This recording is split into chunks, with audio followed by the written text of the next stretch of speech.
40 years ago, role-playing video games were still quite niche.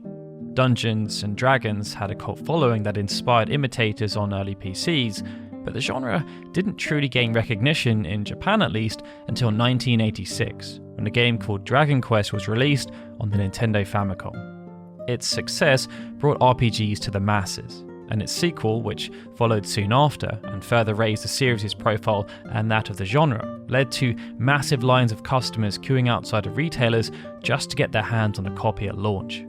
Over time, Dragon Quest became a cultural phenomenon, particularly in Japan, and as of today, almost 100 million copies have been sold across 11 mainline games and a plethora of creative spin-offs.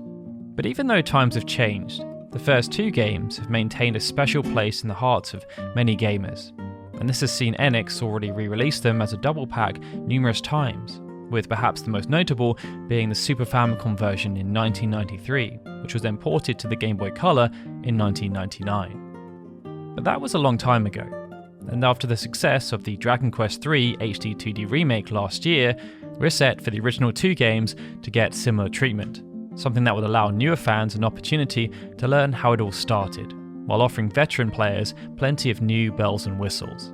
But there are some things we're specifically anticipating. So today, we're going to break down the 7 biggest reasons why thou must be excited for the Dragon Quest I and II HD-2D remake. The first and most obvious reason is the HD-2D element. Square Enix's Team Asano, who henceforth shall be known as Creative Studio 5, put this graphical style on the map when Octopath Traveler released in 2018, and it has since been used for numerous other projects, such as the Live Alive remake, Triangle Strategy, and even a small portion of the Final Fantasy VI Pixel remaster. And it's become so much of their identity that Square Enix has even created a separate social media profile around this exact style of games. Dragon Quest III was just the latest to receive the treatment, and it gave us a glimpse at how Dragon Quest I and II might fare. But as remake producer Masaki Hayasaka puts it, the more retro the game is, the more HD-2D really shows its true value. So, with Dragon Quest I and II dating back to the mid-80s and the very advent of console RPGs in Japan, these two classics are the perfect candidates. Dragon Quest III's visual overhaul was perhaps the most stunning use of HD-2D to date. Towns felt larger and more authentic thanks to the unique scale and modern effects like realistic water. The perspective in combat fleshed out the look of battle, showing the party from behind while inputting commands, then shifting to Dragon Quest's iconic first-person view while those commands played out. These tweaks should be all the more impactful in the first two games, especially when exploring areas from Dragon Quest's smaller area of Alfgard as part of Dragon Quest II's storyline. It's not just the graphics getting a glow up though, as the auditory experience has been updated to match. Voice acting in both English and Japanese will be available, complementing the cinematic presentation. And as in the Dragon Quest III remake, story scenes will thus be acted out for the first time. In English, Dragon Quest's earlier games have always divided players due to the use of older dialogue quirks with terms like well met, dost thou, and verbs that end in est. This convention gives the games a particular flavour, but can come across as a little goofy to some. However, hearing this dialogue spoken aloud by proper actors is much more interesting than simply reading aloud for ourselves. We've just seen this same effect materialise in another Square Enix remaster with Final Fantasy Tactics: The Ivalice Chronicles, where new voiceovers helped to naturalise the older English conventions. More importantly, this is one element that fans are now eagerly seeking in retro game revivals, and some were disappointed that the Final Fantasy Pixel remasters didn't have any voice acting whatsoever, save for one particular operatic moment. And there's still constant demand for voice acting to be added properly in Pokemon games. So it's heartening to see that this is one department where the Dragon Quest I and II HD remaster is not cutting corners. And if it's anything like the Dragon Quest III remake, it will tie the entire experience together nicely. Of course, it wouldn't be Dragon Quest without an epic score. After playing the games, it's hard not to feel your heart stir when hearing the overture, the series' main theme. In their own time, Dragon Quest I and II broke ground in the video games industry by not only having compelling, classically inspired music, but by holding live performances of the soundtracks shortly after the games released. These performances by the Tokyo String Ensemble were released as the Symphonic Suites, and became a series tradition, with each mainline game receiving the same treatment. In the HD-2 Remake series, Square Enix pays tribute to this tradition by using orchestrated rearrangements of the original game's scores in the games themselves. Now, simply utilising the existing Symphonic Suite recordings would have been sufficient for some fans, but they've decided to go the extra mile and have commissioned new orchestrations that show an extra level of care and reverence for the source material. These arrangements were newly recorded by the Tokyo Metropolitan Symphony Orchestra, and they perfectly complement the rejuvenated visuals. One of the most dramatic changes this time around will be showcased in the original Dragon Quest. When it was developed for the Famicom back in 1986, the team was conscious about making Dragon Quest an adventure based on controlling a single hero and fighting against a single monster at a time. Their philosophy was that this was the ideal way to introduce role-playing games to kids and Famicom owners who may not have had experience with denser RPGs like Ultima or Wizardry. Reflecting upon it later, the team had some regrets about this decision. A constant stream of one-on-one battles can make Dragon Quest feel stale and repetitive, especially in the latter stages of the game where leveling up was harder. After 39 years, the Dragon Quest I Remake is going to rectify this. The hero will still be adventuring solo, but can now face multiple monsters simultaneously. To accommodate for this considerable change, players will have a couple of new options at their disposal.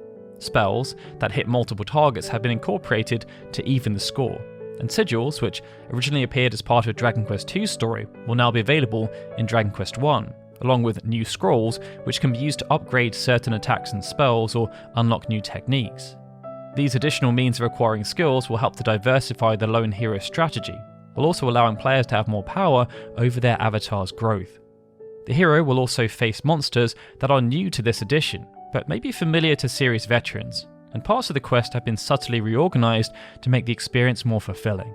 But if you're an old fan and these changes sound concerning, don't fret too much. Series creator Yuji Horii is the producer of this remake, and therefore was consulted on these updates and revisions, so you can rest assured they'll be in the right spirit.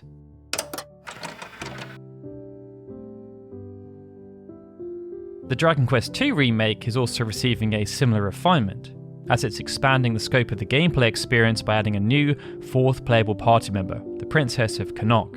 As the younger sister of the Prince of Connacht, she appeared as an NPC in the previous versions. But for the HD-2D remake, however, she'll eventually join the party outright, offering a swifter and more offensive-based skill set than her brother. This decision harkens back to the development of the original Famicom version. Original programmer Koichi Nakamura had big ambitions for the sequel. He had wanted Dragon Quest II to better reflect his favourite early RPG, Wizardry, in particular its large parties of up to 6 characters. But in planning, they could only manage to code a party of 3, and so the game has always played this way in all of its re-releases since. This remake will bring the game closer to its intended vision in this regard by adding that 4th party member. Team Asano also pushed for this, as they wanted to add something new and notable to the game, like they had achieved with the new Monster Wrangler vocation in the Dragon Quest III remake. But while the game now features 4 heroes, early hands-on accounts suggest that the game is still difficult. The Princess of Connacht is also sure to alter the tone of the story by her inclusion alone, thanks to her seemingly fiery spirit. Let's just hope that one aspect cut from the original game isn't included now, as in original drafts of Dragon Quest II, there was an alternate ending where, if the Prince of Connacht died heroically before the game's conclusion, his sister sought revenge against the hero. Continuing with the theme of new content, Dragon Quest II is also receiving a new optional area that's supposedly of considerable size. After a certain point in the story, the heroes will be able to take their boat underneath the surface, where they will discover an entirely new environment called the ocean floor. Here, they learn that one of Hagen's underlings, the wicked Mariella, has been tasked with stealing memories of the world and hiding them at the bottom of the ocean.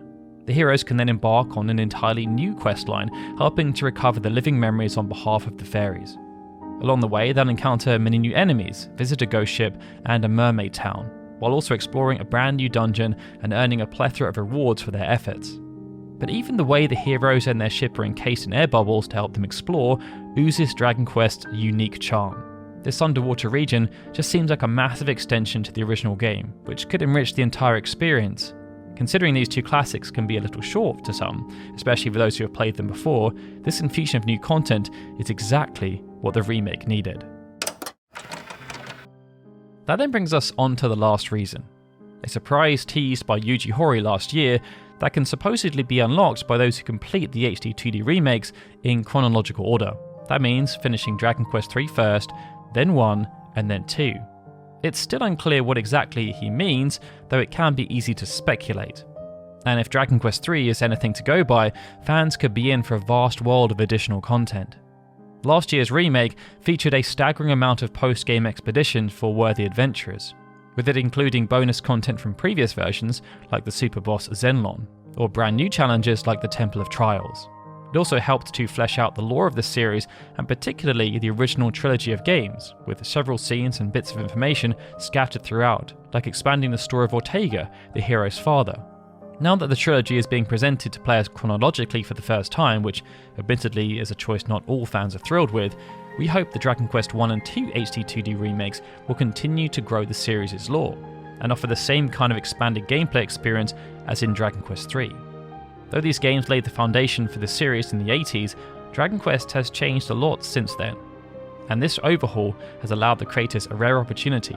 They can now add some new connective tissue between not only these games as a trilogy, specifically, but also the other games in general. Thankfully, we only have a little bit longer to wait to see how these wishes come to fruition. But with that, they were 7 reasons that you should be excited for the Dragon Quest I and II HD-2D remake. Which of these are you most excited for though? Or are you excited for something we didn't even mention? Let us know in the comments below, and be sure to like and subscribe to Datalog for more content in the future. Be sure to also check out the unique content we have on offer over at our Patreon, which is patreon.com/Datalog, which includes review podcasts, general RPG news updates, and even some exclusive history episodes. Right everyone, with that, this is Darryl signing out. As always, I'd like to give a big thank you to our Patreon supporters, especially Nate Dogg, who is a legendary scholar, and of course, a big thank you to everyone for watching this video.